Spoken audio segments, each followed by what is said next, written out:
Selamat siang, Bapak dan Ibu dosen. Perkenalkan, nama saya Anita Opo Wijoyo.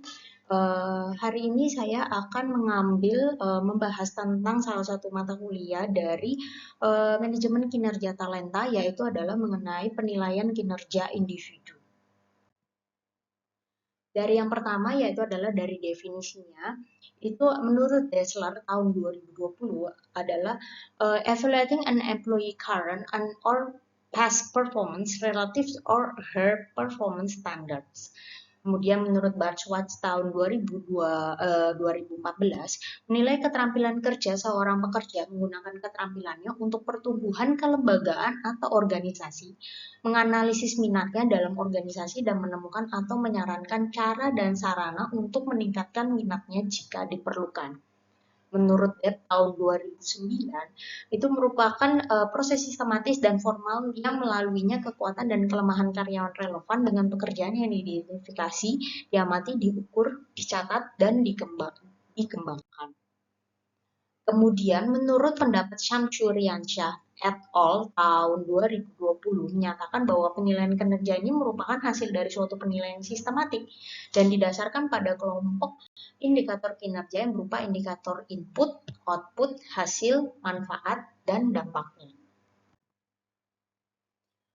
Mengapa alasan penilaian kinerja individu ini penting? Karena apa? Ada beberapa alasan, yaitu adalah penilaian kinerja individu ini digunakan untuk apa? Mengidentifikasi kekuatan dan kelemahan karyawan terhadap pengetahuan akan pekerjaan, kemampuan, dan kapabilitasnya. Kedua, memperkirakan efektivitas karyawan dalam mengerjakan pekerjaan dan tugas mereka. Memberikan input kepada atasan untuk menilai kinerja karyawan, membentuk kultur atau tradisi yang dibutuhkan dalam suatu organisasi, memberikan input untuk sistem penghargaan, remunerasi, terminasi, pensiun, serta PHK atau pemberhentian hubungan kerja, dan yang terakhir merencanakan pengembangan karir dan sumber daya manusia berdasarkan dari performa kinerja dari setiap karyawannya. Kemudian siapa saja yang terlibat serta yang bertanggung jawab? Sebenarnya penilaian kinerja individu ini ada beberapa dari metodenya. Nah, biasanya yang terlibat itu adalah dari customer, bisa dari customer, dari subordinat, jadi karyawan yang tingkatannya masih di bawah dari pegawai yang dinilai. Kemudian peer atau rekan kerja, jadi rekan kerja yang tingkatannya setara. Dan kemudian dengan advice atau nasihat dari siapa? Dari HRD dari perusahaan tersebut. Dan kemudian juga biasanya diadakan di perusahaan-perusahaan itu adalah dari penilaian berdasarkan dari diri sendiri. Kemudian semuanya itu dikumpulkan dan kemudian baru dilakukan penilaian kinerja individu itu oleh si supervisor dari perusahaan tersebut. Sebenarnya untuk penilaian kinerja individu ini kapan sih diimplementasikan? Itu adalah bisa dimulai pada waktu karyawan itu mulai bekerja. Jadi mulai dilakukan penilaian itu dari hari pertama bekerja. Dan biasanya untuk perusahaan-perusahaan itu, untuk karyawan yang baru masuk, itu biasanya akan melalui suatu masa percobaan. Nah, biasanya untuk perusahaan-perusahaan itu banyak yang mengambil 3 bulan pertama.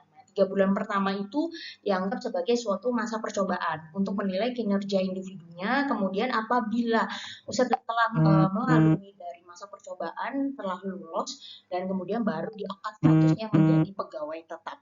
Nah, probation setiap perusahaan ini berbeda-beda, tidak harus 3 bulan. Ada yang 3 bulan, ada yang 6 bulan, atau bahkan tahunan, tergantung dari kebijakan perusahaan masing-masing. Kemudian setelah dilakukan penilaian kinerja individu ini juga harus dilakukan evaluasi. Evaluasi ini biasanya 6 bulan sekali. Bisa juga perusahaan biasanya sekitar 6 bulan sampai dengan 1 tahun untuk yang efektifnya. Nah, kemudian kapan dilakukan rancang ulang? Rancang ulang ini jadi penilaian kinerja individu itu apabila ditemukan standar atau indikator yang tidak jelas, indikator penilaian yang tidak jelas atau ambigu, itu maka perusahaan tersebut harus melakukan identifikasi dan rancang ulang dari penilaian kinerja individu tersebut, penilaian kinerja dari pegawainya. Nah, implementasi penilaian kinerja individu, karena saya bekerjanya di puskesmas, maka di bidang pemerintahan sendiri, penilaian kinerja individu ini bisa dari mana? Yaitu adalah yang utama, yang ini adalah bisa dari atasan atau kepala puskesmas, kemudian juga sesama rekan kerja. Jadi kami ada yang namanya app performance. Jadi app performance ini adalah setiap 3 bulan kami para pegawai negeri sipil ini diminta untuk menilai sesama teman kami yang bekerja di satu instansi tersebut. Nah, ada 20 item kami yang harus kami isi setiap 3 bulan, dan penilaian tersebutlah yang menjadi salah satu indikator dari penilaian kinerja individu oleh Dinas Kesehatan.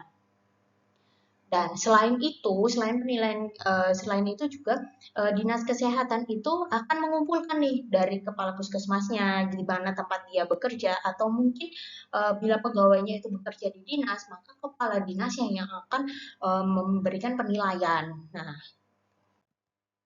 contoh penilaian dari kerja pegawai negeri sipil yaitu adalah kami ada yang namanya SKP. Jadi sasaran kerja pegawai itu adalah meliputi dari kerja tugas jabatan, meliputi dari target, dari kuantitas, kualitas, waktu dan biaya, serta dari perilaku kerjanya, orientasi pelayanan, integritas, komitmen, disiplin, kerjasama, serta kepemimpinan. Inilah yang kemudian dipertimbangkan untuk kinerja pegawai. Untuk apa?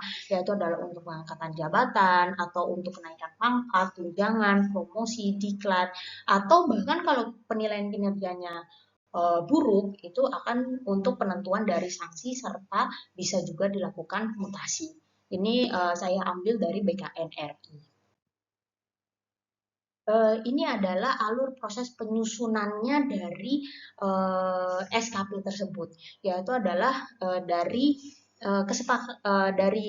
penetapan bidang prestasi, kemudian akan meliputi dari tugas jabatan. Nah, inilah yang menentukan dari SKP yang tadi, yang saya sudah jelaskan. Nah, ini kesepakatannya dari kegiatan tugas jabatan, angka kredit targetnya, nah, serta penetapan rank atau renjanya ini yang akan kemudian apakah setuju atau tidak. Kalau sudah setuju ya ditandatangani oleh kepala dinas, dan kemudian kalau tidak setuju maka dirancang ulang dari SKP tersebut, dievaluasi ulang. Nah, masalah atau kendala dalam implementasi dalam suatu perusahaan itu biasanya ada beberapa, yaitu adalah dari yang pertama itu adalah halo effect. Jadi halo effect itu adalah penilaiannya untuk kinerja individu itu penilaian subjektif, jadi tidak objektif. Otomatis penilaian subjektif apabila kepalanya suka dengan kinerja satu orang, suka dengan sifatnya, suka dengan kinerjanya, maka dia akan memberikan penilaian yang tinggi untuk pekerja tersebut, sedangkan yang lainnya itu akan diberikan uh, penilaian yang rendah gitu. Nah, kemudian dari yang kedua adalah dari central tendency, adalah kecenderungan untuk bermain aman. Jadi ada beberapa kepala itu yang uh, saya daripada nanti saya nggak disukai sama bawahan saya, maka kepala ini akan memberikan penilaian eh, penilaian itu untuk para pegawainya yang dinilai, atau mungkin rekan kerja ya. Ini daripada saya nggak disukai, maka saya akan memberikan nilainya semua setara, gitu loh, setara, menengah, atau bahkan setengah bagus, setengah baik, supaya saya memberikannya baik, jadi saya tidak akan digusuhi di perusahaan tersebut, gitu. Nah, kemudian dari strictness itu jadi ada yang supervisornya itu hanya menilai itu yang ada yang menilainya itu pegawainya semua diberikan penilaian tinggi semua. Ada juga yang supervisor lain yang memberikan penilaian rendah semua. Jadi mereka memukul rata tanpa menilai kinerjanya secara objektif. Tuh. Kemudian juga ada namanya strictness. Jadi strictness itu adalah seperti karena kinerjanya dalam 1 tahun ini baik pegawai ini. Kemudian ada suatu waktu dia melakukan kesalahan atau mungkin kinerjanya lagi tidak baik dalam suatu hari. Nah, kesalahan itulah merusak seluruh kinerja pegawai tersebut selama bekerja di perusahaan tersebut. Jadi karena nilai setitik rusak susu sebelahnya. Nah, kemudian juga ada namanya bias. Jadi karena kecenderungan efek-efek faktor tersebutlah bisa menimbulkan bias. Nah, ada saya mengutip dan menurut Jamaluddin dan Prayuti itu adalah pengukuran dan penilaian prestasi kerja tidak didasarkan kepada target goal.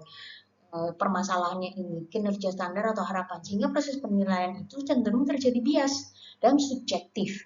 Nilai jalan tengah dengan rata-rata baik untuk menghindari nilai amat baik atau amat kurang. Apabila diyakini untuk promosi dinilai tinggi, maka tidak untuk promosi cenderung mencari alasan untuk menilai sedang atau kurang. Proses penilaian yang bersifat rahasia sehingga kurang bernilai edukatif, jadi tidak transparan.